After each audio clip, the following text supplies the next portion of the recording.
कक्षा 11वीं के सभी विद्यार्थी देख सकते हैं कि वीडियो का ये पार्ट 3 है। देखिए पार्ट 3 है और इस वीडियो में मैं आपके वेतान भाग के है ना, वेतान भाग जो है आपका वो सारा का सारा कंप्लीट करवा दूंगा और हो सकेगा तो अभिव्यक्ति और माध्यम से जो क्वेश्चन आते हैं वो भी कंप्लीट करवा दूंगा। क्योंकि पिछली वीडियो में मैं आपको पद्य साहित्य यानी कि काव्य खंड पूरा कंप्लीट करवा दिया है, गद्य खंड पूरा कंप्लीट करवा दिया है। पिछले जो 2 वीडियोज़ हैं वो जाकर के छात्रों को देखना है जिन्होंने नहीं देखा है। देखिए यहाँ तक हम ये कंप्लीट तो कर चुके थे, ये भी कर चुके थे है ना, यहाँ तक हम पहुँच चुके थे। तो देखिए हमारा ये निकल गया यहाँ तक। तो यहाँ से हम वितान भाग कंप्लीट करेंगे इस वीडियो में और अभिव्यक्ति और माध्यम के सारे क्वेश्चंस कंप्लीट करेंगे है ना। तो जो भी छात्र नया है वो डिस्क्रिप्शन चेक कर लेगा और देख लेगा, वहाँ पे आपको लिंक मिल जाएगी, वहाँ से आप सीधे भी वीडियोस देख पाएंगे। तो नहीं तो आप यहाँ पे प्लेलिस्ट चेक कर सकते हैं, आपको पूरे वीडियोस देख लेना है, उनमें सारे क्वेश्चंस करवा दिए हैं है ना। पाठ के जो जो क्वेश्चन हैं 2-2 नंबर के हो गए है ना, और जो क्वेश्चन पूछे जाते हैं उन्हें हर तरीके से क्वेश्चन बता दिए हैं। तो जल्दी से वो वीडियोस जा करके देख लेना है ना। आपका काव्य खंड पूरा कंप्लीट हो जाएगा है ना, और आपका गद्य खंड पूरा कंप्लीट हो जाएगा। और साथ ही आपके यहाँ पे मैंने इनके जो पद्य साहित्य का इतिहास होगा, गद्य साहित्य का इतिहास होगा, और साथ में जो चैप्टर्स होते हैं आपके है ना पाठ के, वो सारे क्वेश्चंस कंप्लीट करवा दिए हैं। तो वीडियो जा करके देख लेना। इसके बाद है आपका वितान भाग 1, इसके सारे क्वेश्चंस कंप्लीट करेंगे और अभिव्यक्ति और माध्यम के करेंगे। देखिए तो लता के गायन की 2 विशेषताएं लिखिए। देखिए भाई इतनी बार ये क्वेश्चन आया है ना, लगभग हर बार ये क्वेश्चन आता है और बहुत ही इंपॉर्टेंट क्वेश्चन है। और कुई का मुँह छोटा क्यों रखा जाता है, ये जो क्वेश्चन बताऊंगा मोस्ट सिलेक्टिव क्वेश्चन है, एक भी क्वेश्चन इनमें से छोड़ना नहीं है। क्योंकि यार अगर पूरा नहीं पढ़ सकते तो इतना तो पढ़ सकते हो ना। तो लता के गायन की 2 विशेषताएं बताइए। लता के गायन की प्रमुख 2 विशेषताएं क्रमशः हैं गानपान और स्वरों की निर्मलता है ना। उनकी लता के गायन में खालिस्तान है तो क्या है, गानपान है। ये क्वेश्चन पूछा गया है, मैंने ये ऑब्जेक्टिव देखा है, एक बार आया था है ना। लता के गायन में खालिस्तान है तो क्या गानपान है, ऑप्शन में शायद आया था ये ऑब्जेक्टिव में, 4 ऑप्शन दिए गए थे है ना, इस प्रकार से दिए गए। तो गानपान आपको याद रखना है ना, ये स्वरों की निर्मलता। इसके बाद अगला क्वेश्चन आपका कुई का मुँह छोटा क्यों रखा जाता है। तो कुई के मुँह का व्यास जो है छोटा रखने के कई कारण हैं। पानी को सरलता से ऊपर खींचने के क्रम में कुई का व्यास कम सहायक होता है इसमें। इसके बाद राजस्थान में अधिक गर्मी पड़ती है, चौड़े मुँह वाली कुई खोदने के कारण से एकत्रित जीवनदायी मीठा जल सूर्य को प्रचंड गर्मी है ना उसमें से तेजी से वाष्प बनकर उड़ सकता है ना, इसलिए छोटा कर दिया भाई। ज़्यादा अगर व्यास होगा उसका ज़्यादा खुला रहेगा तो ज़्यादा धूप पड़ेगी तो भाई जल्दी ही वो वाष्पित हो जाएगा काफ़ी सारा जल है ना। कुई के छोटे मुँह पर उक्कन नहीं भाई ढक्कन होना चाहिए, यहाँ पे ढक्कन ढक्कन लगाकर उसकी सुरक्षा सरलता से की जा सकती है, जबकि बड़े व्यास अथवा बड़े मुँह की कुई पर ढक्कन लगाना कठिन कार्य है। ठीक बात है ना। छोटा होगा तो उस पर हम आराम से ढक्कन लगा देंगे है ना, और बड़ा होगा तो भाई इतना बड़ा ढक्कन बनाना पड़ेगा, फिर अलग से एक नाटक है ना। तो ये रहेगा आपका 3 पॉइंट यहाँ पे कुई के व्यास छोटा बनाने के कारण। इसके बाद बेबी हालदार ने सर्वप्रथम चिट्ठी किसे और क्यों लिखी थी।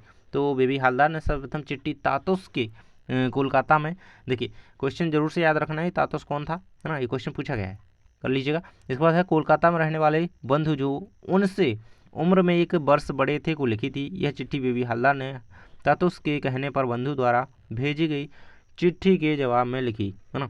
तो तातुस याद रखिएगा। चलिए अजंता की गुफाओं के बारे में आप क्या जानते हैं, ये आपके वेतान में ही क्वेश्चन है। अजंता की गुफाएं अपनी कलाकृतियों के लिए पूरी दुनिया में प्रसिद्ध हैं। अजंता की गुफाएं चौथी से जो है 6वीं शताब्दी के बीच गुप्त साम्राज्य में खोदी गई। इनकी दीवारों पर चित्र बनाए गए हैं है ना। और अजंता की गुफाओं के चित्र इतने आकर्षक एवं सजीव हैं कि आज तक के कलाकारों पर अपना गहरा प्रभाव डालते हैं ना। तो ऐसा मानना है कि अजंता की दीवारों पर बने चित्रों में बौद्ध भिक्षुओं ने बनाया था। ऐसा माना जाता है कि अजंता की दीवारों पर जो चित्र बने हुए चित्रकला की गई है, कलाकारी की गई है, वो बौद्ध भिक्षुओं द्वारा बनाई गई है। तो भाई बहुत पुराने समय की ये गुफाएं हैं और इनके बारे में कुछ इस प्रकार से आप लिख सकते हैं पूरा वर्णन करके। 2 नंबर का क्वेश्चन है। इसके बाद भारतीय संगीतज्ञ मुख्यतः किससे संबद्ध है। तो देख सकते हैं यहाँ पे भारतीय संगीत जो है मुख्य रूप से सुर ताल राग और काल से संबद्ध है। ये पॉइंट याद रखिएगा। विभिन्न भिन्न काल के अनुसार भारतीय संगीत में गाए जाने वाले राग भी अलग अलग बतलाए गए हैं। उदाहरण के लिए ब्रह्म मुहूर्त में राग भैरव, सुबह के समय राग मेघ, दोपहर में राग दीपक है ना। मतलब काल के अकॉर्डिंग यानी कि समय के अकॉर्डिंग यहाँ पे अलग अलग राग हैं अपने यहाँ। तो ये बताए गए यहाँ पे दोपहर के समय है ना क्या दीपक राग है ना, और भी राग दोपहर के समय हो सकता है। रात्रि के समय कौन सा, रात्रि के समय गाए जाने वाला राग कौशिक राग है ना, हिंडोला राग है। और सुबह के समय गाना, तो ऑब्जेक्टिव इसमें बन सकता है कि सुबह के समय है ना, भोर के समय यहाँ पे गाया जाने वाला राग है संगीत में भारत में। तो यहाँ पे याद रखिएगा, जो ब्रह्म मुहूर्त होता है वो बहुत ही सुबह का मुहूर्त होता है ना, 4 बजे के लगभग, और सुबह के टाइम हो गया तो मेघ राग होगा। इसके बाद दोपहर में यहाँ पे दीपक राग है ना, भी राग तो याद रखिएगा। इसके बाद है चित्रपट संगीत, बहुत ही इंपॉर्टेंट क्वेश्चन है और ये पूछा गया है, कई बार आया है ना। तो चित्रपट संगीत में चित्र, गायकी एवं गायन को अधिक प्रधानता होती है, और शास्त्रीय संगीत में रागों की अधिक प्रधानता होती है। इसमें क्या है, गायन की प्रधानता है, इसमें राग की प्रधानता है। इसके बाद सेकंड पॉइंट है आपका, चित्रपट संगीत में संगीत के नियम अव्यवस्थित रूप से होते हैं, जबकि शास्त्रीय संगीत में नियम को कड़े एवं जो है व्यवस्थित होते हैं। चित्रपट संगीत में गीत की गरिमा कम होती है, जबकि शास्त्रीय संगीत में संगीत की गरिमा जो है अधिक होती है। तो भाई जो है स्ट्रिक्ट नियम होते हैं संगीत में, कौन से, शास्त्रीय संगीत में, याद रखिएगा। इस प्रकार से आपके रहेंगे। इसके बाद अभिव्यक्ति और माध्यम से जो भी क्वेश्चन बन रहे हैं भाई, मैंने यहाँ पर सभी इंक्लूड कर दिए हैं। चलिए देख सकते हैं इंटरनेट क्या है। इंटरनेट क्या है, इंटरनेट एक ऐसा माध्यम है जिसमें प्रिंट मीडिया, तो इंटरनेट के अकॉर्डिंग प्रिंट मीडिया हो गया, रेडियो, टेलीविजन, किताब, सिनेमा, यहाँ तक कि पुस्तकालय के सारे गुण हैं, है ना, बिल्कुल एक ऐसा माध्यम है। इसके बाद है समाचार के प्रमुख तत्व कौन कौन से हैं। भाई बहुत ये पूछा गया क्वेश्चन है, समाचार के तत्व 2 अंकीय में क्वेश्चन बना है। नवीनता, निकटता, प्रभाव, जनरुचि, टकराव, महत्वपूर्ण लोग, है ना, उपयोगी जानकारियाँ, तो ये सारे जो हैं इसके तत्व प्रमुख बताए गए हैं। डायरी लेखन की 2 महत्वपूर्ण विशेषताएं लिखी है, बहुत ही इंपॉर्टेंट क्वेश्चन है ना। लगभग 16-17 नंबर के प्रश्न में क्वेश्चन पूछा जाता है। डायरी हमारा नितांत अंतरंग साक्षात्कार एवं संवाद है ना, अपने आप से मिलते हैं हम जब डायरी लिखते हैं, तो जीवन के सुंदर पलों को दोबारा जीने का अवसर मिलता है ना। जब लिखते हैं तो फिर से हम उसे महसूस करते हैं, स्वयं के साथ एक अच्छी मित्रता करने का सुंदर माध्यम है। तो यही तो विशेषता है ना, इन्हें आप अपनी लाइफ से रिलेट कीजिए और फिर याद कीजिए, बिल्कुल ज़िंदगी में भूल ही नहीं सकते हो, है ना। डायरी लेखन, तो डायरी लेखन परीक्षा में आपको सर्वोत्तम अंक मिले, इस जो है टॉपिक पर डायरी लेखन आपको करना है। क्वेश्चन आता है 3 अंकीय रूप में, 18 नंबर का जो क्वेश्चन आपको बनता है शायद इस रूप में आ जाए, है ना। विज्ञापन लेखन, डायरी लेखन, संवाद लेखन, है, इनमें से कुछ ना कुछ आना ही है। तो डायरी लेखन यहाँ पे देख सकते हैं, देखिए इसके अकॉर्डिंग आपको परीक्षा में आपको सर्वाधिक अंक मिले, है ना। तो इस प्रकार से आपको इसका डायरी लेखन करना है। तो आज आप अपने लिख रहे हैं, आपको मिले हैं, आप फिर अपनी डायरी में आप लिख रहे हैं बढ़िया आराम से बैठकर घर पे। आज कक्षा 10वीं का परिणाम आने वाला था, सुबह जल्दी उठा, मित्रों से फ़ोन पर बात की, परीक्षा परिणाम को का बेताबी से इंतजार किया। 12 बजे परिणाम घोषित हुआ, कहाँ पे, MPBSC की वेबसाइट पर।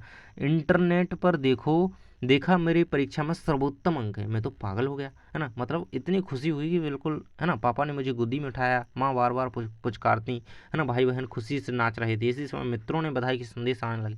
तो इस प्रकार से आप एक कन्वर्सेशन है जो आप लिख सकते हैं, है ना, आपका ही अपना, है ना, अपने आप में उसे देखिए कि अगर हमारे सबसे अधिक नंबर आए तो क्या हुआ। तो उस प्रकार से आपको लिख देना है बस, और फिर परीक्षा में अनुत्तीर्ण हो गए। भाई अभी तो अच्छे नंबर आ गए थे, आप अनुत्तीर्ण हो गए, भाई होता है कुछ नहीं, है ना। तो देख सकते हैं यहाँ पे दिनांक लगते जरूर से लिखना है, क्योंकि यार अपन डायरी लिख रहे हैं तो आपको लिखना चाहिए किस तारीख का जो है मैं यहाँ पे माहौल लिख रहा हूँ पूरा, है ना। तो बेचैनी बढ़ रही है, आज 11वीं की परीक्षा का परिणाम आने वाला है ना, 11वीं की, हाँ। तो मैंने विज्ञान वर्ग से परीक्षा दी है भाई, साइंस के स्टूडेंट। सुबह जल्दी उठा, मम्मी पापा के चरण स्पर्श का आशीर्वाद लिया, है ना। मन में घबराहट थी, बार बार समाचार देखता था, प्रतीक्षा समाप्त हुई, परिणाम नेट पर घोषित हो गया। मैंने लैपटॉप खोलकर नेट खोला, वह अपना अनुक्रमांक नंबर ढूंढने लगा, बार बार देखता पर अनुक्रम था ही नहीं। अंक तालिका निकालने पर उत्तीर्ण हो गया। परीक्षा परिणाम देखकर मैं तो हक्का बक्का रह गया भाई, फेल हो गया। तो ये कुछ यहाँ पे स्टोरी थी एक स्टूडेंट की, लेकिन आपको ऐसा नहीं करना है, हो सकता है हो जाए, लेकिन कोई दिक्कत नहीं यार, अगली बार में हो जाए, कोई जल्दी थोड़ी पड़ी है ना। देखिए लेकिन आपके पास अभी समय है, आप अच्छी तरीके से पेपर कर सकते हैं, तो अच्छी तरीके से मेहनत कीजिए, और हिंदी में बहुत अच्छे नंबर आपको लाने हैं। तो पूरे वीडियोस देख लेना जाकर के चैनल पर, और व्याकरण का वीडियो आने वाला है, जानकारी टीच चैनल को सब्सक्राइब करें, क्योंकि आप लोग हमसे जुड़ जाएंगे तो 12th में हम आपकी अच्छी तरीके से तैयारी शुरू करवाएंगे। जल्दी ही तैयारी शुरू हो जाएगी आपके, ये पेपर ख़त्म होते ही कुछ महीनों में, है ना। तो क्योंकि ज़्यादा वक्त नहीं रह जाता लास्ट में फिर, तो जल्दी से ये तैयार कीजिए, और जल्दी ही मैं व्याकरण का वीडियो ला रहा हूँ, और सारी जो वीडियोज़ हैं वो डिस्क्रिप्शन में लिंक चेक कीजिए, और साथ ही प्लेलिस्ट चेक कर सकते हैं।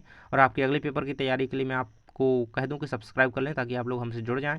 तो देखिए ये सारे क्वेश्चन देख लें हैं पिछले, तो चैनल को सब्सक्राइब कर लो ताकि आपको ये क्वेश्चन मिल जाए। और इस 70% आने वाले प्रश्न हैं, तो वीडियो जरूर से 2-3 बार सुन लेना ताकि याद हो जाए। थैंक्स फॉर वॉचिंग, मिलते हैं नेक्स्ट वीडियो में।